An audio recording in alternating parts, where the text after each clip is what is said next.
Hello friend, আমি বিজয়। আমি কল্যাণী ঘোষ একটি ফুড কার্ট রান করি। এটা আমার ফুড কার্ট, যেখানে পাওয়া যায় বিভিন্ন ধরনের combo, fried rice, chilli chicken, chicken কষা, চিকেন কোরমা ও মটন কারি। তো ফুড কার্ট তোমাদের একবার দেখে।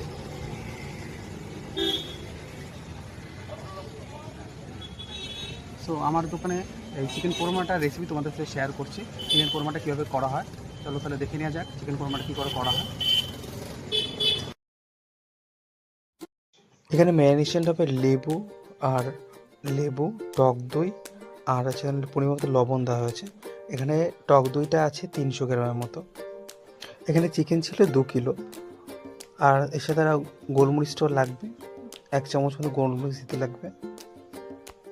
ভালো করে মাখিয়ে 1 ঘন্টার জন্য রেখে দিতে হবে।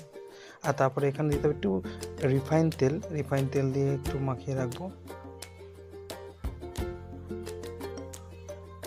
এখানে পেঁয়াজ ও কাঁচা লঙ্কা, এখানে চালমগজ ও পোস্ত 10 টাকা একটা প্যাকেট লাগবে। এখানে আছে কাঁচা বাদাম 50 গ্রাম। এখানে আদা রসুন মিলিয়ে 50 গ্রাম, আর কাঁচা লঙ্কা নিয়েছে 50 গ্রাম।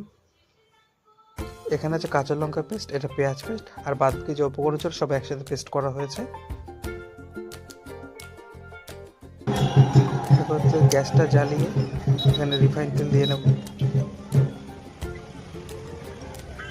রিফাইন তেল হালকা গরম হলে দিয়ে দিলাম একটা গরম মশলা, তারপর দিয়ে দিলাম পেঁয়াজ পেস্ট, লবণ পরিমাপ মতো। এটা কষাতে হবে ভালো করে। তারপর বাদ বাকি যে মশলাগুলো সেগুলো দিয়ে নেব। এটা দিয়ে একটু কষাবো ভালো করে। দেখো কত সুন্দর একটা ক্রিমি ব্যাপার চলে এসছে।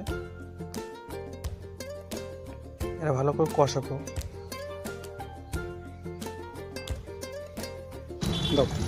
তারপর দিয়ে নেবো কাঁচা লঙ্কা দিয়ে পেস্ট। তারপর ম্যারিনেশন করে রাখা মাংসটা দিয়ে নেবো। মাংসটা দিয়ে এবার ভালো করে কষাবো প্রায় 10 মিনিটের মতো। এখানে কড়াইটা একটু পাতলা নিয়েছে, তোমরা একটু কড়াইটা মোটা ইউজ করলে এটা ভালো হয়। এখানে 10 মিনিটের জন্য ঢেকে দেবো আলতো আঁচে। 10 মিনিট পর তুলে এবার একটু ভালো করে কষাতে হবে। একটু করে কষালে তাহলে আর জলটা ছাড়বে মাংস থেকে। এখানে প্রায় হয়ে গেছে 70%। দেখো অলরেডি জলটা ছেড়ে দিয়েছে। এবার নামানোর আগে এই কাঁচা লঙ্কাগুলো দিয়ে নেব।